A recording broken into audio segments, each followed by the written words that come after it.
Jesus, o Messias, o Filho de Deus, o Rei dos Reis. O grande protagonista do livro mais importante da história ocidental, a Bíblia. Um homem que muitos acreditam conhecer, mas que ao mesmo tempo é um dos maiores mistérios da humanidade. Quem foi verdadeiramente Jesus? O Novo Testamento, em todos seus livros e tradições, tenta precisamente responder essa pergunta: quem é Jesus? Quais dúvidas existem sobre o lugar e a data do seu nascimento? Por que não sabemos nada da sua primeira infância? Uma criança bate Jesus, ele fica com raiva, amaldiçoa e o menino cai morto. Jesus foi um homem pacífico, como sempre nos contaram? Jesus costumava enfrentar os inimigos do povo. O Antigo Testamento descreve a receita do azeite de unção. Um dos ingredientes poderia ter sido o que conhecemos hoje como cannabis. A cannabis era um dos produtos medicinais mais importantes do velho continente. Mas não só esse tipo de práticas são motivos de debate. O papel de Maria Madalena como sucessora e líder do seu movimento revolucionário também é motivo de discussão para alguns peritos. Era importante por ser ela, não por ser amante de Jesus. Jesus foi um homem comum? Jesus é um brincalhão sarcástico que zomba da ignorância dos seus discípulos. Ou, como dizem as profecias bíblicas, o Filho de Deus? Foi o líder dos cristãos ou foi o Deus de outra religião? Jesus se vê como o Filho do Sol. Milhares de perguntas surgem em torno do profeta principal da religião que tem mais fiéis ao redor do mundo. Hoje, algumas respostas começam a surgir. O líder de uma revolução armada? Um amante fremente? O Filho do Sol? Quem foi realmente Jesus?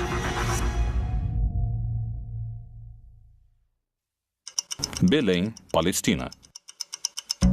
Segundo a tradição cristã, foi aqui onde se iniciou a era que mudaria para sempre a história da humanidade. Os evangelistas não concordam com o lugar de nascimento de Jesus. Mateus e Lucas afirmam que Jesus nasceu em Belém, enquanto que Marcos e João afirmam que nasceu em Nazaré.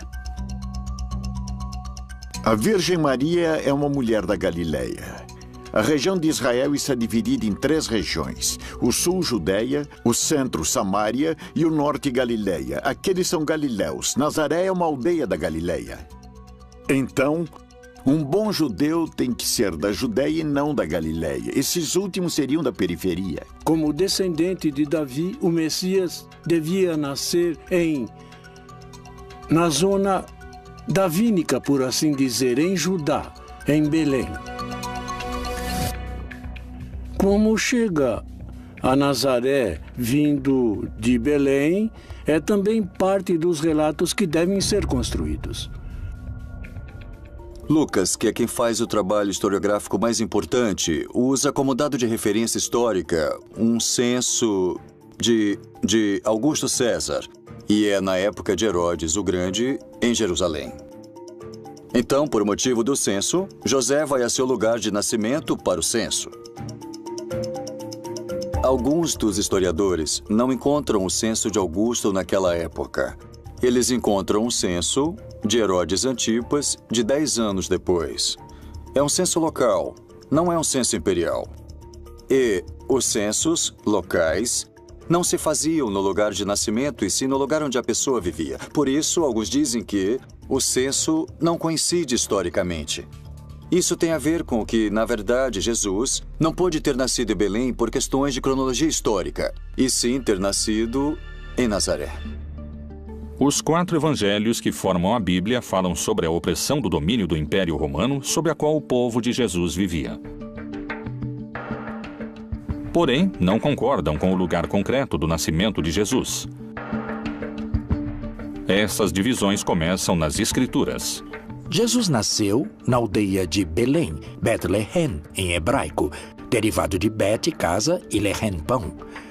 É um lugar pequeno, uma aldeia, onde tinha nascido o rei Davi.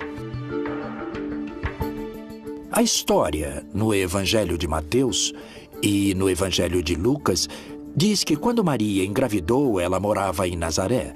Nazaré é uma outra região. Está na região da Galileia. Está no norte do país. Nazaré, Israel. Uma pequena cidade em que hoje moram apenas 70 mil habitantes. está localizada a 115 quilômetros de Belém. 2 milênios atrás, essa viagem demorava quase uma semana e era em um território desértico, onde você podia morrer de desidratação ou como vítima de ladrões e bandidos. Mas por que fariam uma viagem tão perigosa e complicada? Por causa da ordem que deu Augusto César de que, para realizar o padronamento, o censo, os homens com propriedades deviam voltar ao lugar onde tinham suas propriedades. José, que era descendente do rei Davi, teve que voltar a Belém, onde tinha suas propriedades, apesar de Maria estar grávida. O Messias tinha que nascer em Belém. Por isso que Herodes mandou matar todos os meninos da aldeia de Belém que tivessem menos de 2 anos. Quando Herodes mandou matar os meninos, Jesus foi levado por seus pais ao Egito.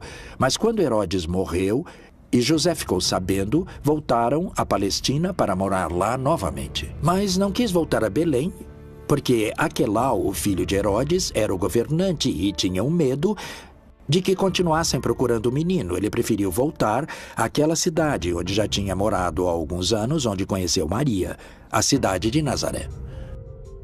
Nas páginas da Bíblia não há coincidências sobre o lugar de nascimento de Jesus. Não existem fatos históricos que garantissem que tenha nascido em Belém. No Evangelho de São João, Natanael, um dos seus discípulos, se referindo a Jesus, se pergunta: Disse-lhe Natanael: Pode alguma coisa boa vir de Nazaré? Cumpriram-se as profecias? É realmente escassa a informação histórica sobre os primeiros anos de vida de Jesus? Que outros dados misteriosos se encontram ao redor da figura de Jesus?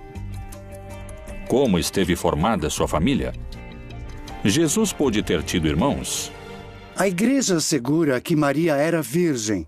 Não somente que foi virgem antes de conceber a Jesus, mas que sempre foi virgem. Por isso não podem admitir que Jesus teve irmãos. E então, já que os textos existem, eles tentam justificar dizendo que, quando a Bíblia fala em irmãos, pode querer dizer primos, porque, na verdade, dizem que no texto hebraico não há 2 palavras diferentes para primos e para irmãos. Mas o problema é que os textos estão em grego, e no grego há diferença entre essas palavras, e eles falam em irmãos.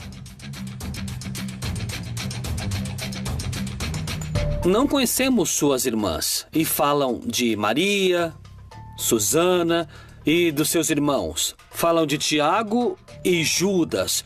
E mencionam, no mínimo, que tem 2 irmãs e 2 irmãos. E mencionam seus nomes. Não é este o filho do carpinteiro? E não se chama sua mãe Maria e seus irmãos Tiago e José, Simão e Judas? Como é possível que não existam registros da infância e da adolescência de Jesus no Novo Testamento? Com o Concílio de Nicéia, ficou uma lista inicial de livros canônicos exigidos, requeridos por Constantino. Ele reuniu os bispos de distintas igrejas para que chegassem a um consenso sobre quais eram os livros inspirados em Deus e aqueles que deveriam ficar de fora. Que enigmas contêm esses textos deixados de fora da Bíblia? Os evangelhos canônicos são também o resultado de diferentes teologias e interpretações de Jesus.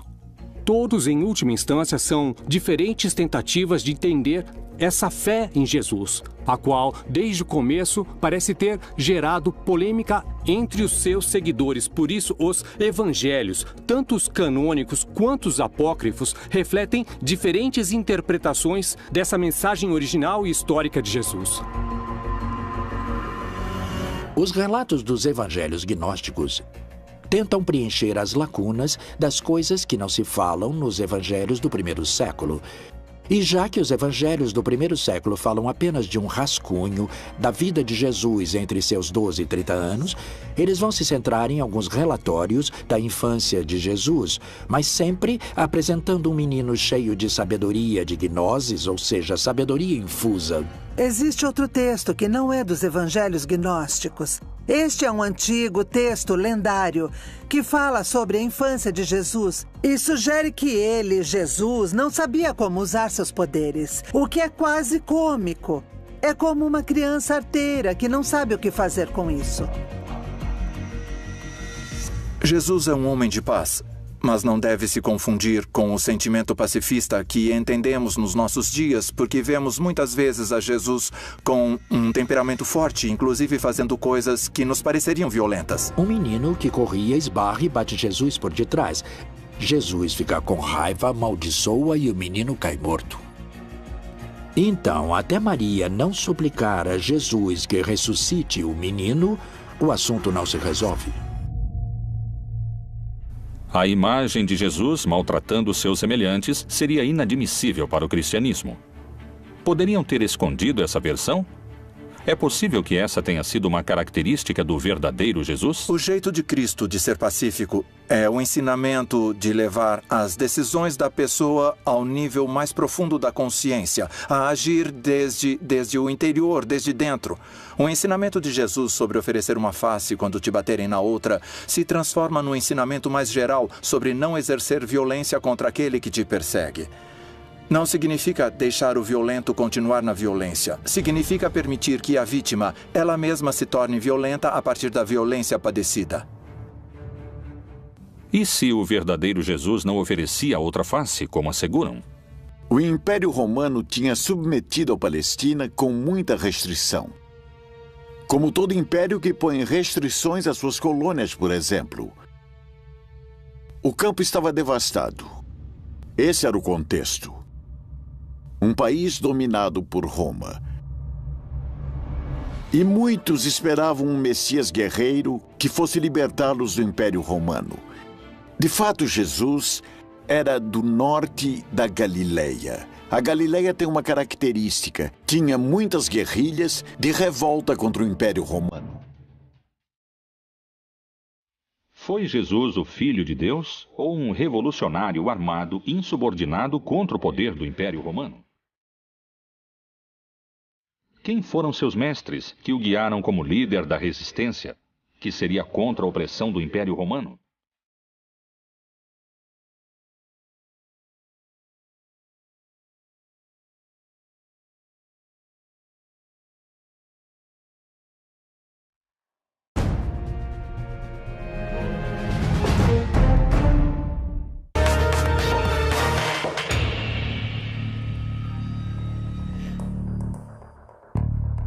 São poucos os dados que se obtêm sobre a juventude de Jesus, e seu lugar de nascimento ainda é um tema de debate. O que ninguém duvida é que lá pelo ano 0 da nossa era, Roma tinha se tornado o império mais extenso antes visto na humanidade. Nos tempos de Jesus, os romanos dominavam o território palestino com opressão e sangue. Qual foi realmente a reação de Jesus diante da opressão romana?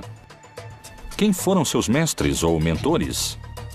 Antes que Jesus se tornasse um líder espiritual, outro homem mobilizava multidões. Era conhecido pelos seus batismos no Rio Jordão. Foi um dos profetas mais importantes da sua época, e para muitos podia chegar a ser o Messias. João Batista foi filho de um sacerdote judeu, e todo sacerdote judeu é filho da família de Arão e da tribo de Levi. Ele começa dizendo que o reino de Deus tinha se aproximado e que quando o reino de Deus se estabelecesse, segundo o Apocalipse, todos os malvados seriam vencidos. E disse que faria uma manifestação da sua decisão em uma ablução ou batismo na água. João Batista era um predicador carismático. Seu sermão começava a ser cada vez mais desconfortável para os líderes romanos. Ele era um revolucionário naquela época. João Batista foi um dos profetas que, naquele momento, lideravam o movimento contra a dominação romana e também contra a dominação sacerdotal. Nesse movimento é que Jesus de Nazaré inicia sua militância. Jesus de Nazaré se incorpora no movimento de Batista. Ele é batizado pelo Batista. O batismo era o sinal de entrada a esse movimento. Herodes Antipas vê que o movimento de Batista é perigoso Então faz com que o aprisionem e depois com que o assassinem. Nesse momento, quando o aprisionam, Jesus se separa do movimento, sai da Pérea e volta à sua terra, que é a Galileia, e ali começa a formar seu próprio movimento. A partir do batismo, todos os sinais e eventos apontam que esse carpinteiro de Nazaré é alguém extraordinário. É alguém que tem o apoio do Espírito Santo, que era basicamente a presença de Deus no mundo para estabelecer seu reino. Jesus se tornaria o líder de um movimento cada vez mais multitudinário. Que filosofia ou prática cumpriam os essênios naquela época? Os essênios foram um grupo que tinha pensamentos muito importantes durante aquela época. Os essênios eram uma escola de pensamento iniciático, esotérico. Muito provavelmente Jesus, naqueles períodos da sua vida, dos quais se conhece relativamente pouco, porque está pouco explicado nos evangelhos. Estou falando do período da sua adolescência, da sua infância. Há muitas alusões a que Jesus possivelmente foi educado entre esses essênios. Os essênios foram um grupo, uma seita judaica, que tem relação com a origem da pureza. A primeira notícia que temos sobre eles é a de Flávio Josefo, que diz que eles viviam no deserto de Judeia. Era um grupo que tinha se distanciado do sacerdócio oficial em Jerusalém, porque o consideravam cúmplice do Império Romano e corrupto na sua forma de viver a religião. Qual era o contexto social da época que pôde ter seduzido a Jesus e a João Batista a fazer parte dos essênios? Segundo a Bíblia, Jesus se movia com um grupo de discípulos pelas terras da Judéia. Esse movimento podia ser perigoso sob os olhos do Império Romano. Quando Jesus começa a fazer parte do movimento e começa a ser perseguido, devemos levar em conta que a perseguição que estabelecem tanto Herodes Antipas, desde a Galileia, como o Império Romano, também o faz desde o princípio. No Evangelho de Marcos, no capítulo 3, consta que os fariseus vão procurar os partidários de Herodes Antipas, para matar Jesus, para eliminá-lo. Por isso, Jesus nunca consegue entrar de fato nas cidades. A única vez que entra em uma cidade é em Jerusalém e lá o matam. Os seguidores do Império Romano não hesitaram em decapitar João Batista. Jesus colocava sua vida em perigo e o movimento devia ser muito organizado. E levantando-se dali, foi para os termos da Judéia, além do Jordão. E a multidão se reuniu em torno dele e tornou a ensiná-los, como tinha por costume. Ele expressa com muita clareza em um debate que acontece com seus próprios discípulos. Eles dizem para Jesus que quando se consolidar o reino de Deus, eles vão dividir o poder. E Jesus diz, vocês estão completamente errados porque não há nada para dividir. Porque vocês acreditam que o conceito de poder é a dominação, ou seja, que é a arquia. Daí que vem hierarquia, isto é, domínio sagrado. Vocês têm que pensar nele como diaconia ou como douleia, no grego, que significa serviço, como escravo que serve. E, portanto, ele diz, nesse projeto, os últimos, ou seja, os camponeses, os pobres, serão os primeiros. Era revolucionário não só para aquela época, mas para todas as épocas. Na verdade, o seu projeto era o projeto daquilo que hoje nós denominamos comunismo. Quais poderiam ter sido os motivos pelos quais seu movimento teria aumentado a quantidade de seguidores exponencialmente? Evidentemente, os signos extraordinários que Jesus Cristo realizou puderam gerar um assombro e um crescimento no grupo daqueles que o seguiam. Os evangelhos, além de falarem sobre eventos pontuais de milagres, fazem sumários que também nos permitem entender quais seriam essas atividades. Teria realizado curas de enfermos, teria realizado exorcismos, ou seja, expulsão de demônios, teria realizado inclusive algumas ressurreições, ou seja, trazer à vida uma pessoa que estava morta. Teria realizado a multiplicação dos pães, teria caminhado sobre as águas.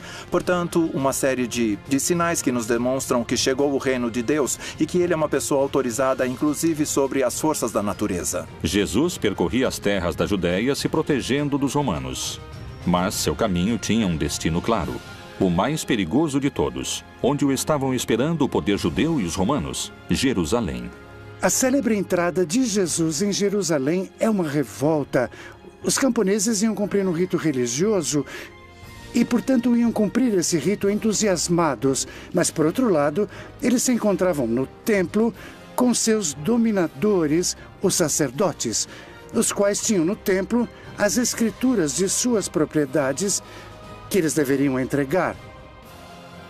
E por isso se dá o surto ali no templo. E é ali que Jesus manda embora os mercadores do templo. Mas além disso expressa que o templo é como a figueira que não dá frutos. Ou seja, o templo é como essa árvore estéril que não dá frutos e que por isso deve ser queimada. E tendo feito um azorrague de cordas, lançou todos fora do templo, bem como as ovelhas e os bois, e espalhou o dinheiro dos cambistas e virou-lhe as mesas. Aqui é onde vemos esse Jesus com essa força, essa coragem, essa raiva que é capaz de iniciar um projeto contra os dominadores. A partir desse momento, os fatos acontecem com uma velocidade assombrosa. Ora, os príncipes dos sacerdotes e os anciãos e todo o conselho buscavam falso testemunho contra Jesus para poderem dar-lhe a morte. E levantando-se o sumo sacerdote disse-lhe: Não respondes coisa alguma ao que esses depõem contra ti? Jesus é aprisionado depois de uma conspiração mais ou menos extensa, depois que Judas, o traidor Judas Iscariotes, concordou com as autoridades que o entregaria.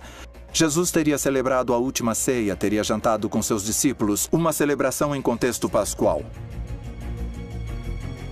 Teria ido até um jardim, o Jardim das Oliveiras, do qual ainda conservamos o nome e a localização, o Jardim de Getsemane, e teria sido aprisionado. Depois teria sido julgado tanto pelas autoridades do Templo de Jerusalém, quanto pelas autoridades romanas, nesse caso Pilatos. Depois do julgamento, Jesus é torturado, crucificado e assassinado. O único castigo era a cruz, e a prova é que quando Jesus morre, não está só. Há 2 homens ao seu lado, e que, segundo a tradução no grego, não são simples ladrões. Eles também estavam sendo mortos porque eram personagens que tinham tentado fazer alguma mudança dentro da sociedade, mas não conseguiram, porque, há um sistema que oprime tão forte que o castigo era a morte. E o mesmo lhe lançaram também em rosto os salteadores que com ele estavam crucificados. Apesar de que especialistas e eruditos concordam com esse dado histórico, há interpretações sobre outros aspectos da vida de Jesus, onde os posicionamentos são muito diferentes. Novas leituras da Bíblia indicam, por exemplo, que naquela época Jesus tinha contato com o mundano. Poderia ter utilizado drogas como um caminho de conhecimento divino e de cura?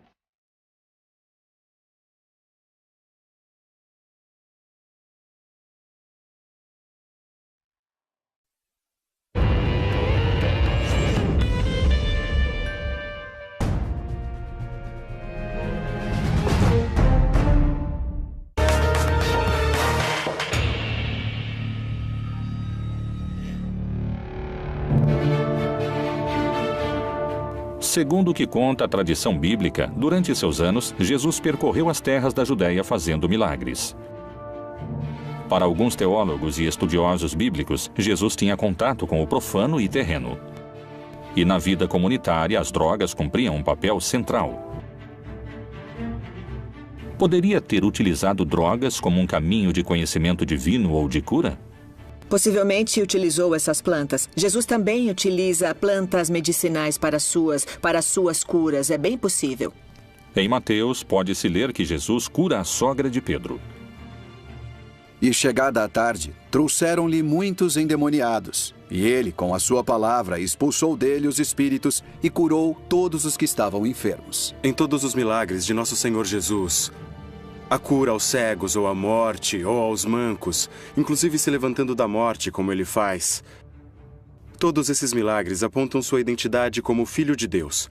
Os milagres não são o fim, não é assim. Eram o que as pessoas queriam esse poder entre eles. Mas eles ignoraram ou não quiseram ouvir que nosso Senhor Jesus estava falando com eles sobre quem ele era como Filho de Deus. E por isso, seu maior milagre se torna sua própria ressurreição entre os mortos.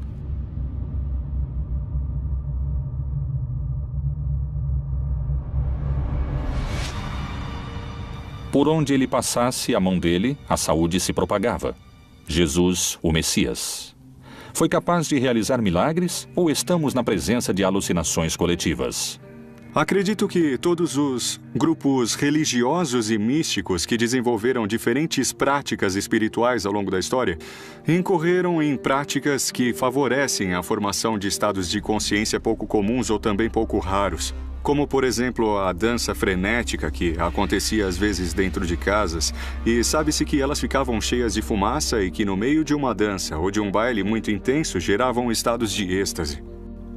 E seguramente puderam ter sido utilizados entorpecentes naturais que eles alegavam que tinham alcance, claro, como são utilizados por pessoas hoje em dia.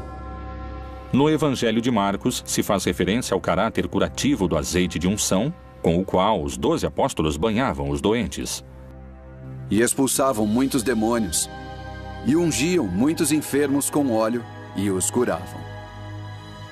Quais eram os elementos que transformavam esse azeite em um líquido altamente curativo? Temos os ingredientes definidos com bastante exatidão, estão descritos na Bíblia e inclusive temos as quantidades que devem ser agregadas ao azeite para poder realizar essa mistura, esse azeite de unção. Tem alguns componentes como a mirra, como a canela, como o canebossem, que provavelmente é um dos indícios de que temos o uso da cannabis desde os tempos bíblicos. No Antigo Testamento, no Êxodo 30, de 22 a 25, Jeová fala com Moisés e lhe indica a receita correta do azeite de unção. Tu, pois, toma para ti das principais especiarias. Da mais pura mirra, 500 ciclos, e da canela aromática a metade, a saber, 250 ciclos. E de cálamo aromático, 250 ciclos. E de cássia, 500 ciclos, segundo o ciclo do santuário. E de azeite de oliveiras, 1 hin. Nada parece estranho nesse texto. 3,5 litros de azeite de oliva misturados com diferentes plantas aromáticas. Mas descobriram algo inquietante. Esse azeite era utilizado única e exclusivamente para ungir reis, profetas ou personagens importantes. Não era um azeite que fosse utilizado em outro tipo de circunstâncias. Era exclusivamente para aquilo. O cannabis, em hebraico, se chama canebossem, que significa a cana do perfume. E se nós pudermos dar um pouco de asas à nossa imaginação, apesar de não ser aceito por todos os acadêmicos que se dedicam à linguística, aparentemente canebossem pode virar canebós e depois pode virar cannabis. E finalmente seria cannabis sativa, que é o nome do Ineus, que é o nome da planta hoje. Jesus, sendo judeu e tendo caminhado por todas as terras da Judéia, de Samaria e até o Oriente, o mais seguro é que tenha entrado em contato com as tribos que povoaram essas regiões e provavelmente até na Índia, onde se pensa que Jesus possa ter entrado em contato com alguma dessas substâncias, já que em algum momento passou lá uma parte da sua vida. A cannabis era um dos produtos medicinais adivinhatórios místicos mais importantes do velho continente. Por outro lado, a experiência com drogas vai ser sempre subjetiva, ou seja, só a pessoa que está experimentando a alucinação pode sentir essa presença. Mas não há um milagre do lado de fora, aquele que está do lado de fora não sabe o que acontece. Os evangelhos aceitos pela Igreja Católica nos permitem indagar sobre o uso de plantas psicotrópicas para a cura. Mas o que revelam esses textos? As drogas eram uma ferramenta do primeiro cristianismo para se aproximar ao conhecimento? O consumo de psicotrópicos era uma prática comum? Alto Egito, 1769. A tradução do segundo livro de Geu revela certos rituais xamânicos presentes nos anos de fundação do cristianismo.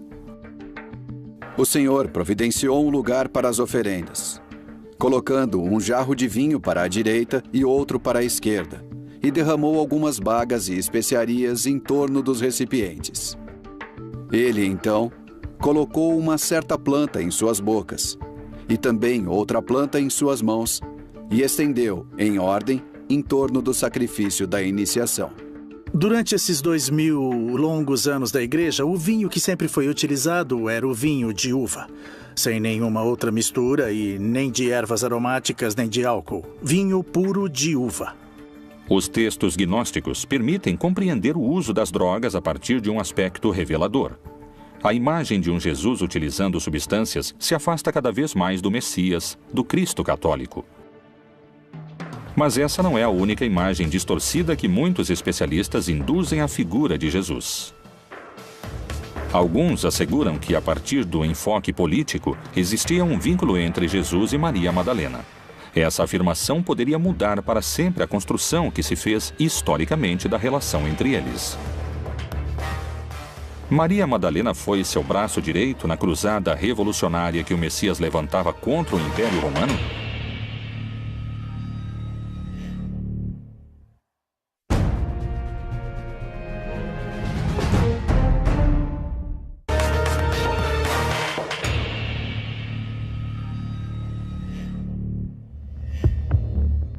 O uso das plantas com poder curativo continua sendo um dos mistérios que cercam a vida de Jesus. Mas não só esse tipo de práticas são motivo de debate. O papel de Maria Madalena como sucessora e líder do seu movimento revolucionário também está em discussão, segundo especialistas. Maria Madalena é, para mim, tirando a Maria, mãe de Jesus, a mulher mais relevante nos evangelhos. É tão importante que eu acompanho como apóstolo durante todo o percurso. Sim, ela foi uma discípula realmente muito querida, ao ponto de ser a primeira que consegue perceber que Jesus havia ressuscitado. A primeira a quem que Jesus ressuscitado à vida fala, e é a ela que é dada a missão de dizer a todos os apóstolos, incluindo Pedro, que Jesus voltou à vida. Então ela tem essa missão. Isso lhe dá um papel importantíssimo nos evangelhos. Digo novamente, depois de Maria, a mãe de Jesus, é a mulher que eu arrisco a chamar praticamente de apóstolo. É a mulher mais importante dos evangelhos. A Bíblia e o Novo Testamento apresentam muitas Marias, mas essa é específica. Maria Madalena, isso é claro. E essa mulher, que era uma mulher descentrada, destruída, vai se tornar pouco a pouco a discípula preferida. Obviamente, para um mundo patriarcal, machista, isso não é possível. Que aquela que vá na frente junto com o mestre seja uma mulher. Aquela que era uma pessoa da qual expulsaram 7 demônios, destruída, tornou-se a mestre. Aquela que melhor entendeu o que significava essa nova versão religiosa. É a discípula mais avançada de Jesus. No simbolismo místico, está escrito que quando alguém começa a vida mística, beija Jesus nos pés. Quando está mais avançado, beija Jesus nas mãos. Quando se transforma em Jesus, beija Jesus na boca. E os textos gnósticos dizem que ela é a única que beijava Jesus na boca. Tem diversos textos que provam incisivamente que tanto as mulheres como os homens faziam parte do projeto de Jesus. Esses textos nos ajudam a entender a radicalidade da revolução que significa o projeto de Jesus, porque a liberação da mulher é uma coisa absolutamente impensada naquela época. E pensemos que, nesse momento, ainda estamos lutando por isso e que Jesus já tinha se adiantado completamente a tudo isso. E em seu movimento, tanto homens quanto mulheres participavam em condições semelhantes.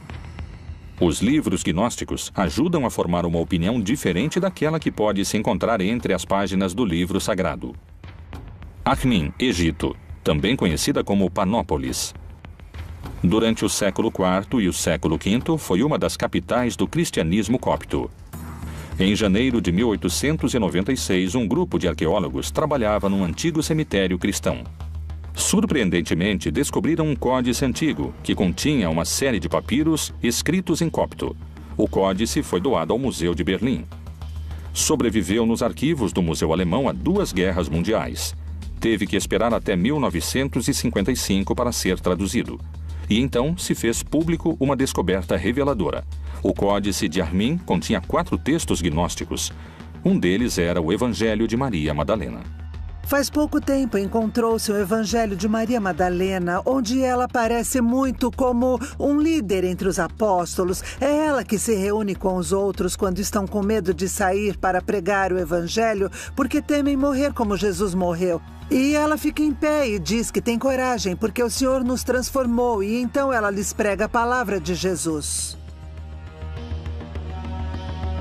O Evangelho de Maria Madalena se refere que a mulher vai ter uma importância muito grande pelo motivo de que é necessário retomar as ideias de que Deus também é feminino ou que também há deusas.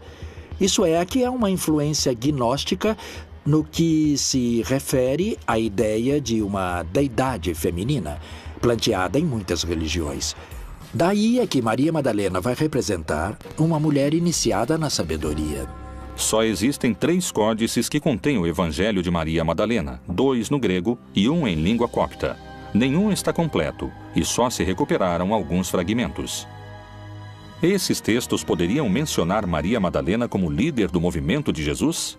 Ela prega sobre a palavra de Jesus e mais tarde Pedro lhe diz: não acredito que o Senhor tenha dito isso, creio que ela está inventando e que ela mente. E ela começou a chorar e disse: irmão Pedro, eu não sei do que está falando. Então, os outros discípulos entraram e também começaram a defender Maria e disseram que o Senhor amava muito. Quem é você para dizer que ela é uma pessoa inferior? Depois de ter dito isso, Maria Madalena se calou. Pedro respondeu e disse aos irmãos: dizei o que tendes para dizer sobre o que ela falou. Eu, de minha parte, não acredito que o Salvador tenha dito isso. Então, Pedro ainda estava com raiva de Maria. Mas Maria ganhou a discussão no Evangelho secreto, que nunca fez parte do Novo Testamento, talvez por esse motivo. Nos canônicos, Maria Madalena é a testemunha da morte, da sepultura e da ressurreição. A primeira pessoa a quem ele fala é a mulher chamada Maria Madalena. O fato de que Jesus fale com Maria Madalena antes de falar com qualquer outro dos discípulos poderia significar que é ela quem ele escolhe como sucessora do seu movimento? Era uma mulher que era importante por ser ela, não por ser amante de Jesus. Obviamente, porque Jesus morto lhe deixa o poder à amante. E pega o valor e pega a força de ser a líder de uma comunidade religiosa sendo mulher. E a envia a anunciar a seus homens que ele está ressuscitado. Pedro entra no túmulo e não o vê. Quando Pedro sai, ela entra e é com ela que ele fala, não com o homem. E ela tromba com ele e não o reconhece. E ela pergunta: onde você colocou o corpo do meu senhor? Então ele a chama por seu nome. Miriam, ele diz. Quando falam teu nome, você sabe que é você sujeito. Quando ele a chama, ela o reconhece. Ela percebe que é Jesus. Através dessa exposição, procuram legitimar uma corrente de comando que se transmite através da ressurreição à sua primeira testemunha. E Jesus, tendo ressuscitado na manhã do primeiro dia da semana, apareceu primeiramente a Maria Madalena, da qual tinha expulsado 7 demônios. Ela é de uma cidade, Migdal. Por isso é Maria Madalena ou Migdal. Migdal quer dizer torre fortificada. No lago de Tiberíades havia um porto de pescadores. Ela é de Migdal, por isso seu nome era Miriam, Maria de Magdala. O fato de Maria Madalena não levar unido o nome ou o sobrenome do seu pai ou do seu marido, mas o da sua cidade, indicava na época que era alguém independente. Não estava submetida a outras pessoas e tinha autoridade para fazer parte do grupo de Jesus. Uma mulher tão renomada como Madalena é sempre citada como a mulher de Magdala, ou seja, a Madalena. Esse é um título de homem, não é um título de mulher, porque as mulheres sempre eram citadas como mulher, esposa de ou filha de, mas não como mulher, cujo sobrenome é o lugar onde ela mora. Isso era comum nos homens. Em contrapartida, Madalena já carrega um valor em si. Como pedem alguns pesquisadores, talvez seja o momento de revisar o legado histórico de Maria Madalena e descobrir se ela foi a verdadeira líder que levou adiante o movimento de Jesus depois da sua morte. Outro mistério percorre o projeto do Reino de Deus. A Igreja Católica teria escondido um segredo que poderia questionar 2000 anos de cristandade? Qual é a assombrosa relação que existe entre o Filho de Deus e o Filho do Sol? Será que talvez eram a mesma pessoa?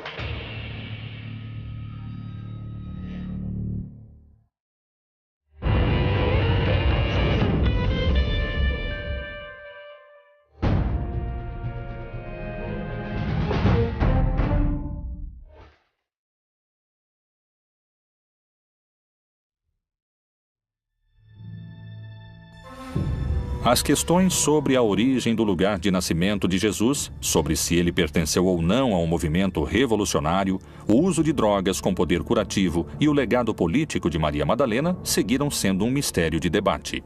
São muitos os dados perdidos na história de Jesus. Ir atrás das pistas ocultas na Bíblia é uma forma de descobrir seu verdadeiro rosto. Jesus pode ser a representação de outras crenças? Quando nasceu? Poderia não ter sido filho de Jeová, e sim filho do Sol? O ano do nascimento de Jesus está sujeito a controvérsias, ainda mais o dia da sua chegada ao mundo. As celebrações natalinas poderiam se sustentar sobre um dado errado? Qual é o vínculo que existe entre a data de nascimento de Jesus e a divindade Sol Invictus? Jesus se vê como filho do Sol. Porque a festa do 25 de dezembro é a festa do Sol. No solstício de inverno nasce um sol novo e forte. E no dia 25 de dezembro se celebrava a festa do novo sol. Por isso, nessa festa pagã se monta a festa cristã da Natividade do Senhor. Historicamente, não temos o dia em que nasceu Jesus, nem o mês, simbolicamente, pelo sol. Como foi feito em muitas latitudes em diversas épocas, alguns grupos cristãos tentaram criar datas, construir templos sobre datas ou sobre lugares das crenças antigas. Então, na verdade, em 25 de dezembro, nós temos o solstício de inverno, em que todos os povos antigos pensavam que o sol morria e voltava a nascer. A religiosidade primitiva venerou o sol como o deus principal. Sua figura pode se encontrar representada nos principais credos. Kinish Ahau é a cosmogonia maia, Inti na religiosidade inca, Hélio no Olimpo grego, Ra na cultura egípcia. E é por isso que tinham cultos tão importantes para ajudar o Sol a voltar a recuperar sua força para não ser devorado pelas trevas. E nesse contexto, pouco a pouco, tanto em lugares como Roma, como no norte da Europa, foi se assimilando o nascimento de Cristo às festas solares. E muitos elementos natalinos, como as esferas, a adoração ao pinheiro, eram, na verdade, pertencentes às religiões que adoravam o sol. Jesus parece ser a representação das divindades pagãs. Percorre o mesmo caminho do Deus Sol. Realmente existiu ou é uma criação arquetípica? A Bíblia apresenta uma versão de Jesus. Mas, indagando nos seus segredos, podem-se encontrar muitas perguntas sem respostas contundentes. Foi o maior dos profetas? Foi um revolucionário? Quem é esse impactante homem que 2000 anos depois da sua morte continua mobilizando multidões? Jesus, outro dos grandes mistérios da Bíblia Proibida.